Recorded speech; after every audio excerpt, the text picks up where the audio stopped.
So, hello everyone. My name is Steven, and today I want to talk to you about a story that I've read recently called That Time I Loved You by Carrie and Leung. And I will be honest, this was one of the stories where I genuinely just loved now. And this is a very big surprise coming from me because as a fanfiction writer who has a total of I think accumulating about 1 million words in fanfiction. Um, I tend to stick to writing and reading fantasy stories and fictional stories to keep my mind off real problems, keep my mind off the real world. However, this story, that it was it tackles the story about death. It tackles the story about how death can change people and how death can reveal the stuff that has been kept away in secret.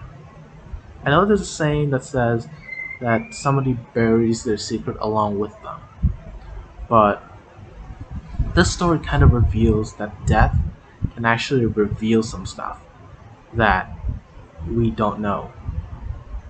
What I like about this story is that it doesn't stick to just one perspective. A lot of stories that I've read either stays in the perspective of one person or it changes to multiple perspectives but in a third person point of view.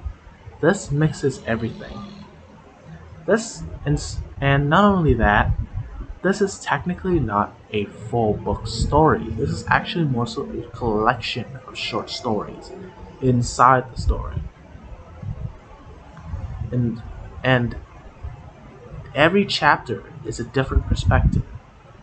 And it switches between first person and third person omnius, I think, if that's the right word, where on in a few chapters you know what the character is thinking, you know exactly what the character is writing about, talking about, you know what them along with others are talking about.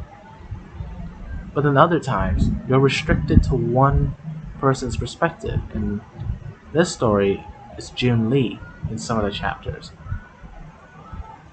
And what I love about that is that it covers both the benefits and disadvantages of both sides. Third person omnius, you might be able to know too much. But that's how first person would kind of help. This first person can genuinely stop the whole knowing too much and you get to understand what the character is thinking about, specifically in their own hearts. Keeps them more detailed.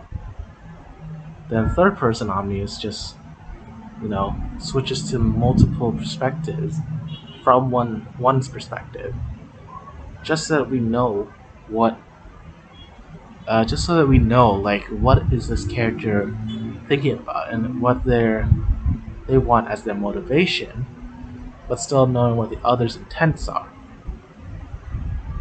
And I'm very sorry if I ramble or if I sound like I have no idea what I'm doing. I'm autistic, so I tend to ramble a lot about stuff without knowing. Hopefully, I don't ramble too much. Now, in this story, to summarize everything, Jun Lee is a girl that moved to Canada, and her neighborhood was actually once quite peaceful and diverse. However, in 1979, a string of deaths happened, from suicides to actual just natural cause death to ones that took a long time to brew. We get to explore through not only June Lee's perspective, but everyone in the neighborhood's perspective about how death can reveal, and create situations that have a long lasting effect to characters in the story. And we get to see what what caused the cause and effect of the characters in the stories because of death. So I'd like to pull out three examples for this that I want to talk about. Mrs. De Silva, Larry Lems, and Josie. So let's talk about suicide. I have attempted it. I will be honest with you. I have attempted it before in my life. I had scars on my palm, my right palm, because of it. It wasn't pretty. And I understand that nobody should go through suicide. Nobody should go through attempts of suicide. But I have experienced going so low that you want to die. And so getting to see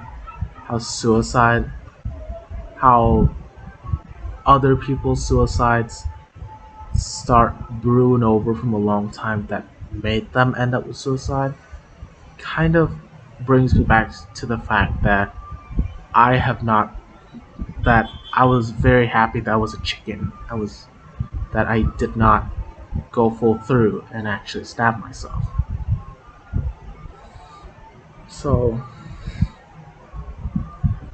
let's go back to Mrs. De Silva. Mrs. De Silva and her family moved to the neighborhood in Canada. But the trouble is that she's Portuguese.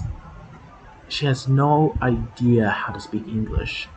So her only connection is her family and her family only, and maybe her extended family all the way back in Portugal. But her closest connections is Mr. De Silva and Georgie De Silva, her son. Turns out, Mr. De Silva is kind of a jerk. He's an abusive husband. Mrs. De Silva gets abused so many times. And she got very, very depressed from it, from judging from the chapters. Her mental state went lower and lower and lower for every time she got abused. And as a result, she developed a mental illness. If anybody has heard of schizophrenia, I think you know what I'm talking about. For those that are uninitiated about schizophrenia, it is a mental disease where the person who has this mental illness cannot differentiate between a delusion and reality. So an instance is that the boxes started talking to you, or say, I guess, you have an imaginary life where you believe that's true, that maybe you have 20 kids, something like that. Now, Mrs. De Silva's case of schizophrenia, the flowers that she took care of near her house started talking to her, and they verbally abused her, saying that she's ugly, saying that her family doesn't love her, and then always screeching at her for water when they're thirsty. This causes Mrs. De Silva's mental state to go even lower down because of that schizophrenia. It's like the flowers are talking to her just to mock her. And you get to see how bad it is throughout. You get to see how bad it is through the second chapter of this story called Flowers. And what drove her over the edge was the death of Mrs. De Silva's mother back in Portugal. Scribbles of her brother's letter that she read 2 days after she received the envelope stated that her mother was dead. And that was the string that broke the camel's back. She couldn't take it anymore. Even if Georgie, her son, has made her proud because he has now gotten his first paycheck, it didn't matter to her anymore. It was the final thing. So, after she finished all her chores and stuff, that day, that fateful day, whilst Georgie was gone, while Georgie wasn't there, Georgie was asleep, while Mr. De Silva was asleep, she went to a garage, drank some bleach, committed suicide. You get to see, and in this case alone, you get to see the death of Mrs. De Silva was through her lowered mental state, through multiple abuses from her husband. And you get to understand that she was she she was just she had nobody to cheer her up, you know. Usually back when I had attempted suicide, I had counseling. I had friends that genuinely talked to me and made me feel like I was important.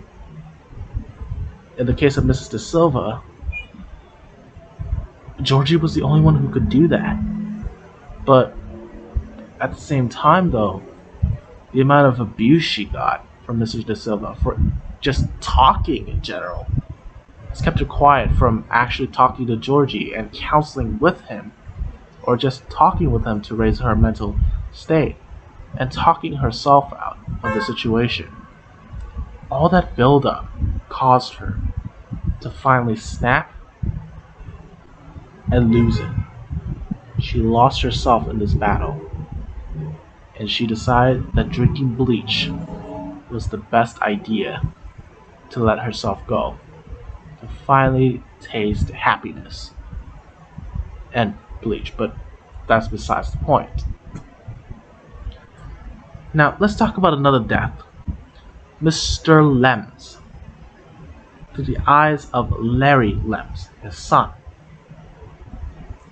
Now, Larry Lems was how do I put this simply? He was kind of a jerk. So, let me just quote this, just to prove to you guys how much of a jerk he is. So, this quote is in the eyes of Jun Lee. So, we're in Jun Lee's shoes right now.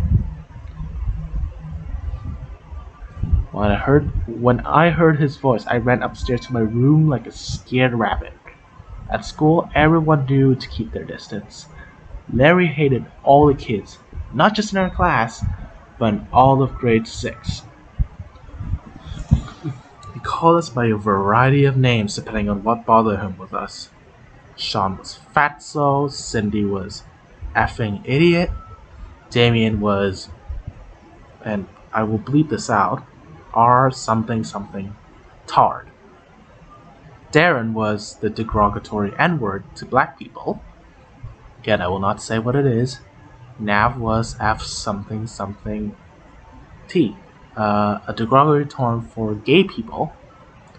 Sina was Motormouth. Maria was WAP. I don't know if WAP is a bad word, so I'll say it. My best friend Josie was Chink number 1, and because Larry didn't have much of an imagination or vocabulary, I got Chink number 2. He stole our lunches, pushed us over even if we weren't in his way, and challenged all the boys to fight after school. Julie almost won. He nearly always won, except that one time, Jared got in a good shot and gave him a bloody nose. So you get to see that Larry Lems is a bully, a school bully, your typical school bully, I think. And as someone that has experienced bullying for the rest of my life, it's when I see this for the first time, I'm like, ugh, this kid is like every bully that I've ever met. Like this, just no.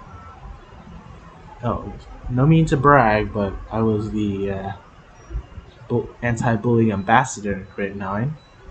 So take that as you will. But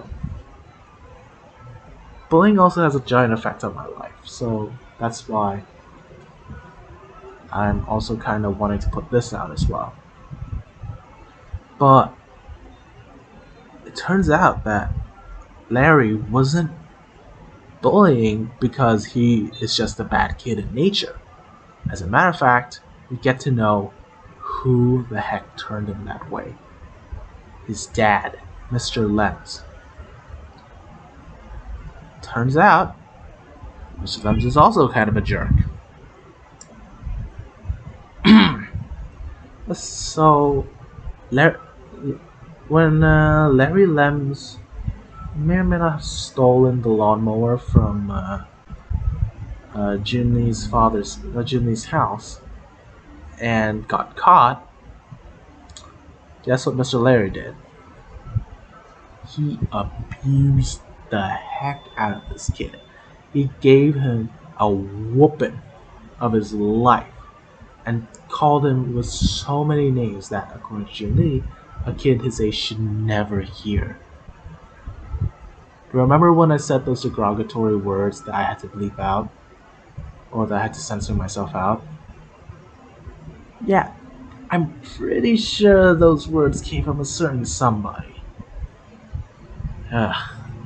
But we get to see the very dark side of why Larry Lems has been bullying others. That's his way of coping his dad's abuse. We also get to know about how his dad also died, and that's those strains of death in the neighborhood. Mr. Lems died because he was an alcoholic, basically. He lived a very unhealthy lifestyle. He was an alcoholic, and it was terrible for Larry. Now, I actually relate to this. Before, my dad was a beacon of hope for my family. Back when I was in my primary school days, he was an alcoholic. More specifically, beer alcoholic. He usually goes to parties all the way to 9-10 p.m.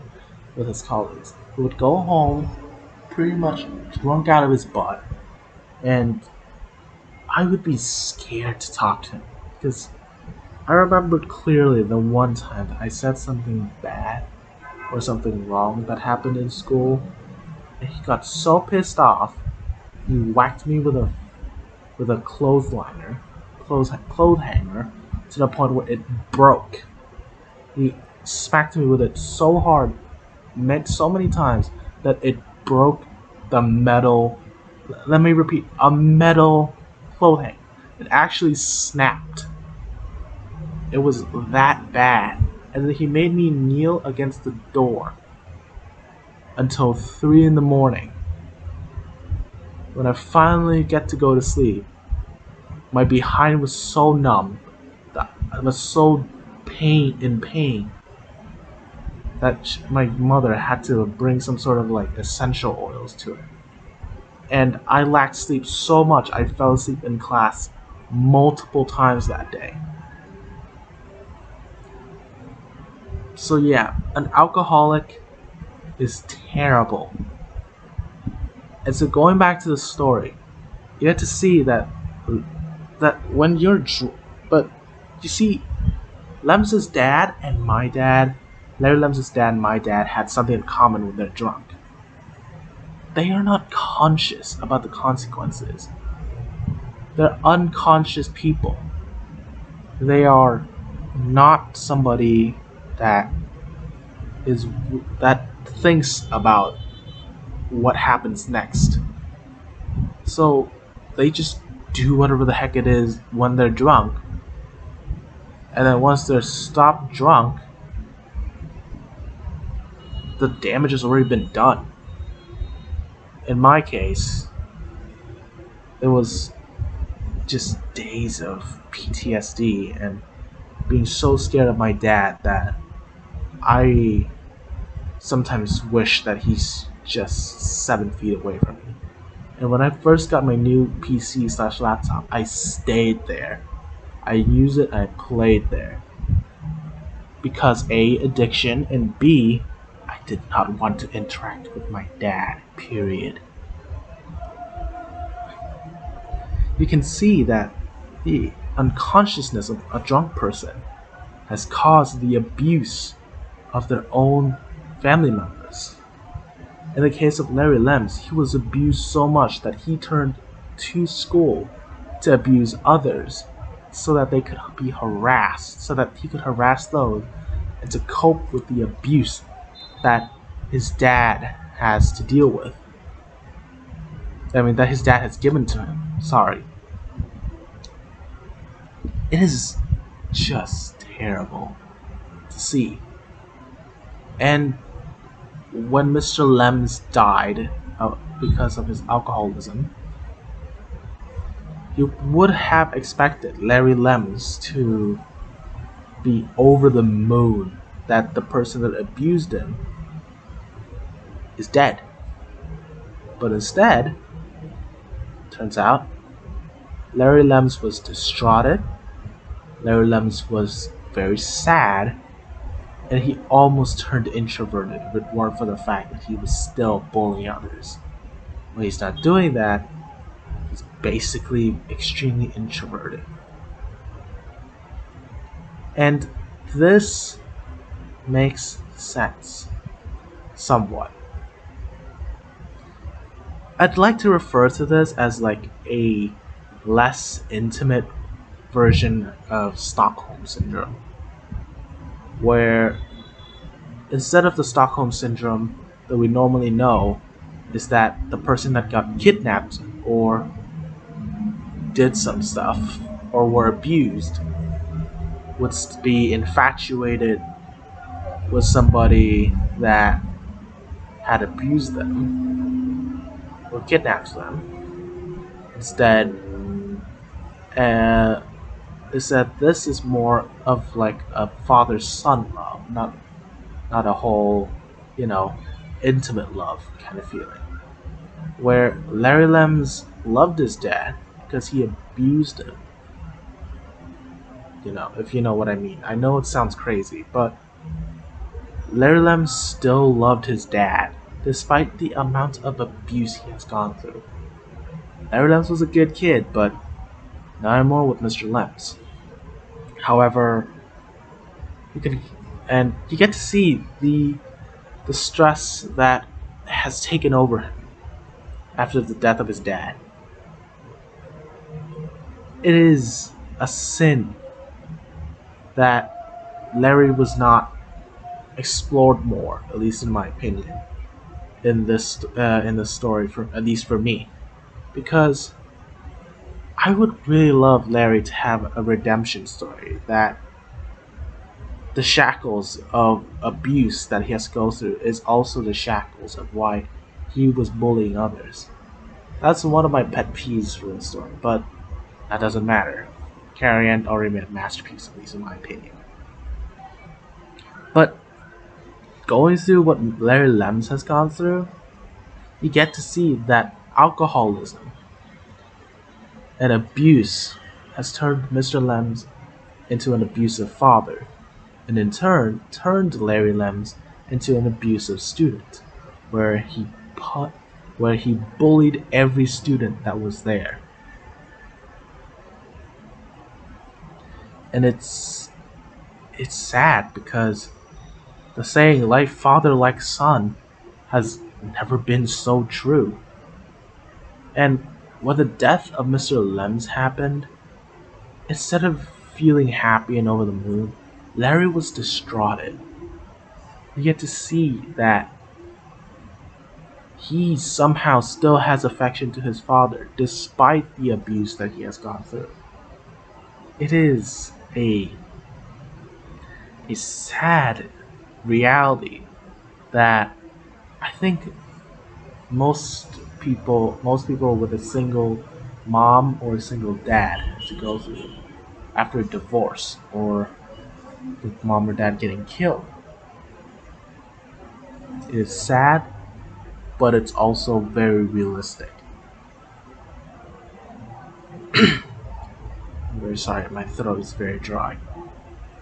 Now, finally, let's talk about the third death, Josie's aunt. So, I'm going to be focusing on 2 chapters on this. The 5th chapter, Wheels, and the 6th chapter, Kiss. So, with this death, we get to see a certain somebody. Now, I'd like to put a disclaimer that this is going to touch. So, I forgot to give a disclaimer about the whole suicide thing, but I want to take a disclaimer that this is going to talk about a very sensitive topic called pedophilia. So, just a disclaimer out there. I think so. Pedophilia is, to me, one of the worst crimes anyone could have committed. It is disgusting. It is very sinful, and to me, it is the worst thing to ever happen to a kid ever. No kid should go through pedophilia.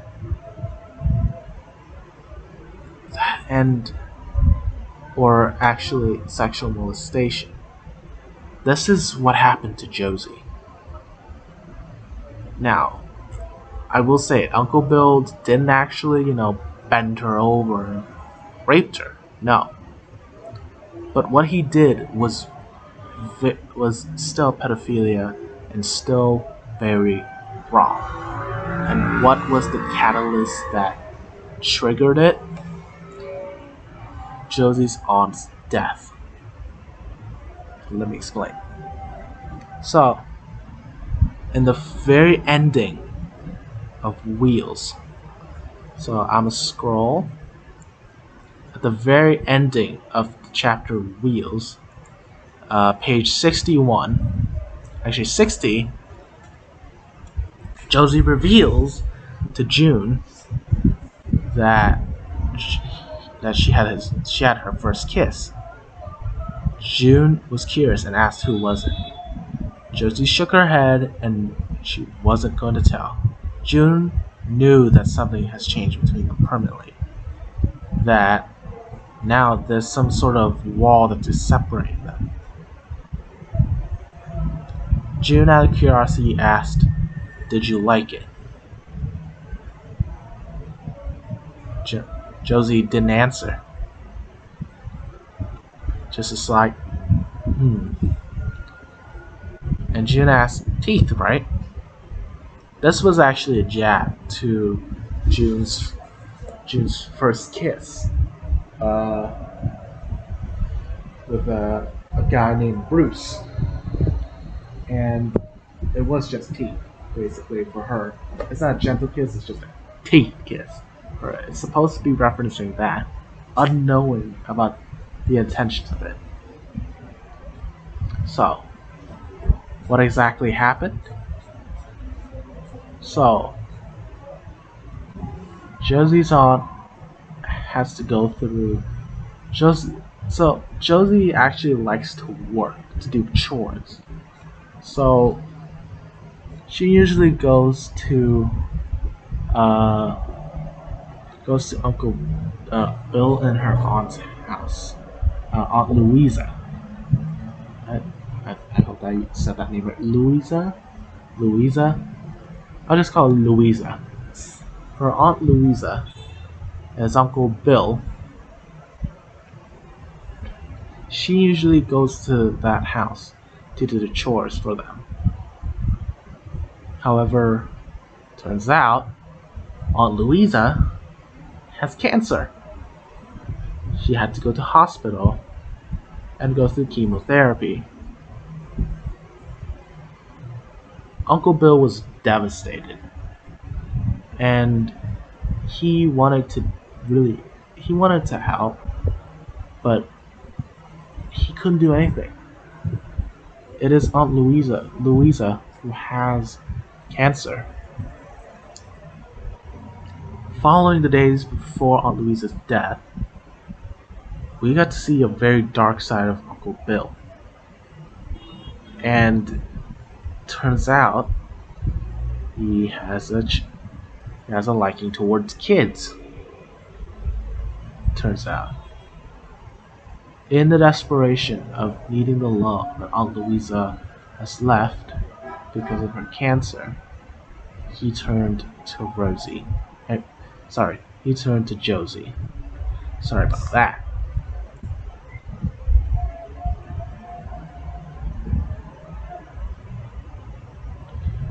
And it's sad. I'd like to give you guys a quote. This was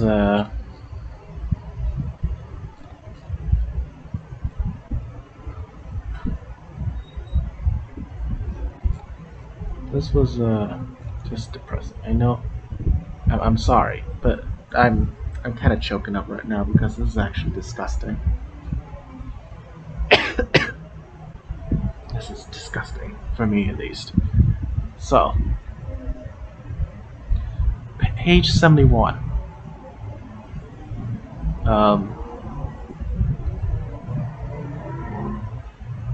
So this is the quote I'm going to talk about. She had the key and would race there the minute school was out so she could make the food, tidy, and leave before Uncle Bill got home from work. But he started coming home earlier than he ever had. Uncle Bill was not himself. He was not who he had always been.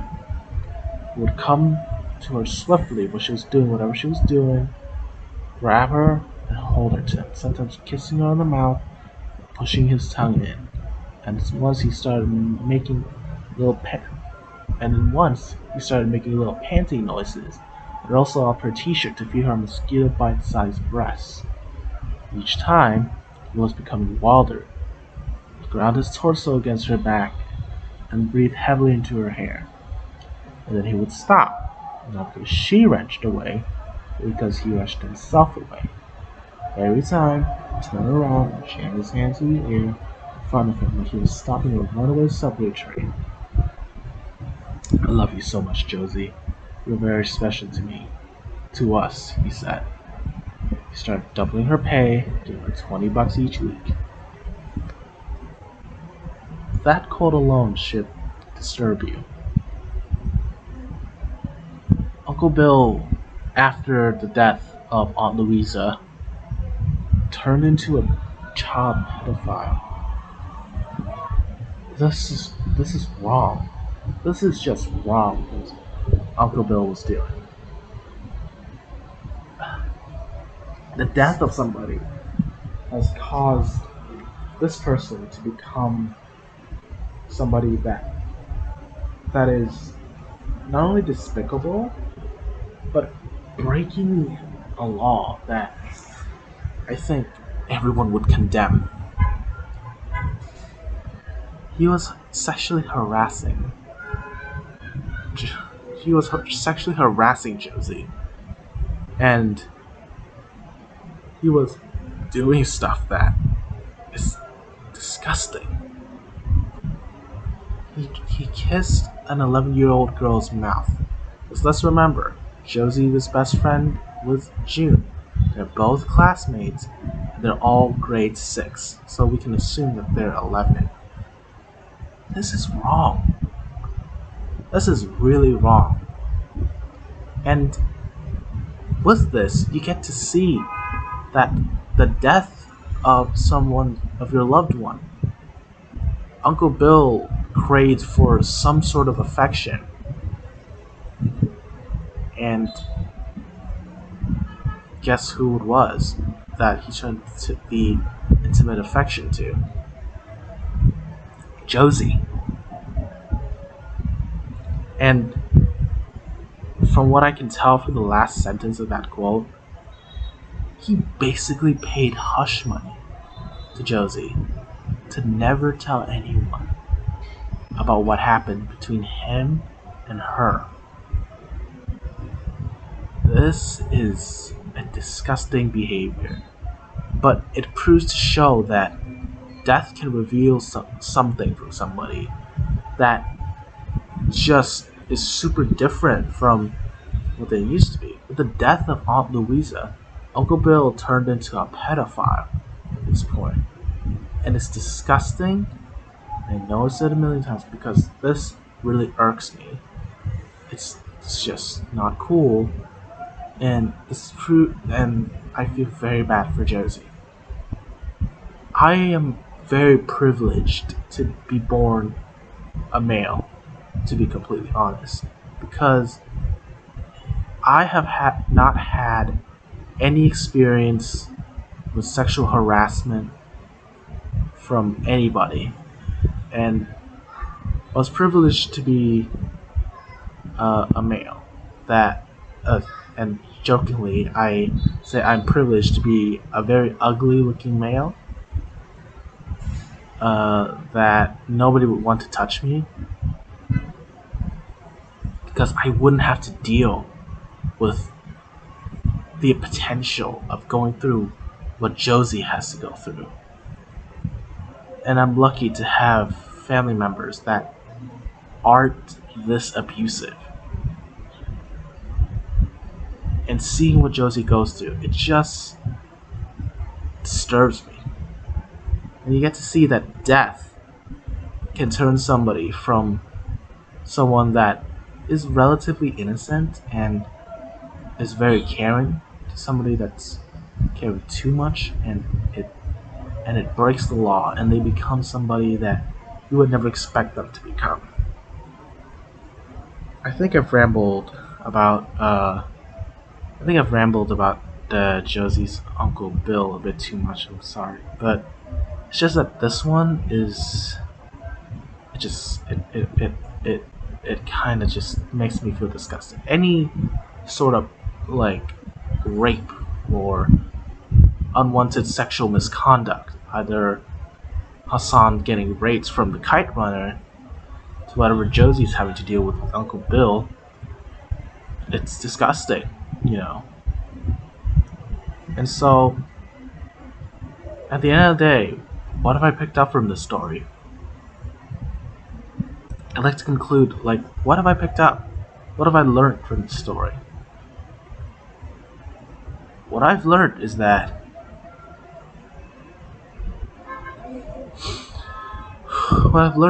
death is it's just it's a jerk, you know.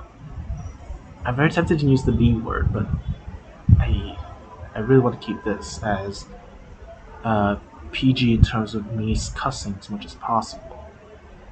It's a jerk.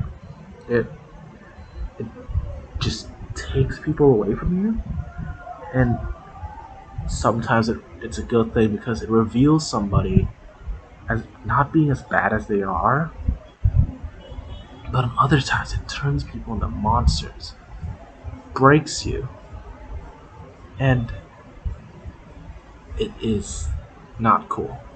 I like to level with you all. I've had experienced death in 2020.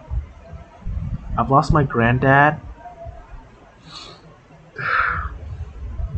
I've lost my granddad through a diabetic coma. In my granddad in my father's family, and my grandma, my mother's family. She passed away from a stroke. And this story, I relate to it a lot because no matter if it's death via a disease or suicide or anything, you get to see, at least in this story, how privileged I am to have a family so supportive and still helping me through these times. And I'm grateful about my own life. When I read this story, I regretted the amount of times I have attempted suicide because I have people that are willing to be behind my back and help me. With these people's death, there was nobody to fall back to. In Mrs. De Silva's case, Georgie was the only one she could fall back to, but she could never do so because of her abusive husband. Larry Lems was supposed to be able to fall back to his dad, to his mom, about his troubles in school, about his troubles in general. Instead, his dad is abusive. Josie could have fallen back to her parents, to her uncle, for when somebody close to her, Aunt Louisa, passed away from cancer. But instead, Uncle Bill decided to become pedophilia and did stuff to Josie. This story made me understand that I am grateful that I have family members, I have teachers, I have friends that are willing to help me through dark times and willing to help me whenever death comes and takes away somebody. And, this story has really opened my eyes to the amount of abuse, the amount of things that you have to be aware of. Everyone's behaviors can be revealed through death. Death is a catalyst to everything, basically. It's a catalyst to reveal some of the darkest stuff that anyone has experienced. And, I'm grateful that I'm not the one that has to die to see those dark sides. I get to see other people's death, to see how it affected them and how it turned them to monsters, how abuse happens, how you get to see the picture. And finally, I understood that, death is not the best way to go through life, but it is part of life. And this story has proven that time and time again that death can reveal a lot of stuff, and that I'm grateful that death actually brought me closer to my friends and families, to teachers and all, instead of pushing me away like others in the story would. I was lucky. These people weren't. And now I finally understood the gratitude that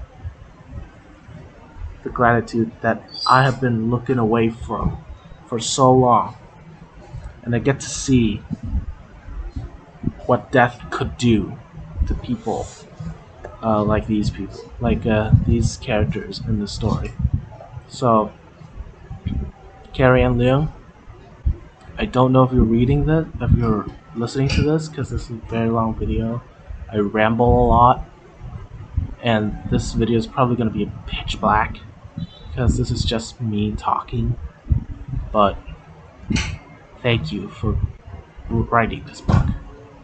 It has really, really, really just opened my eyes to a lot of stuff that I've been trying to hide through my fantasies and fictions, story writing and reading, So thank you very much for that.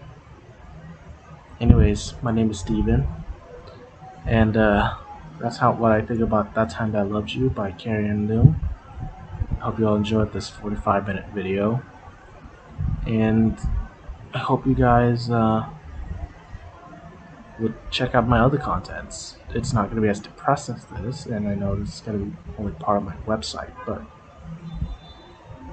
it's worth a shot to watch other videos as well, just to see how things go. So yeah, my name is Steven, and catch you guys next time. Peace out.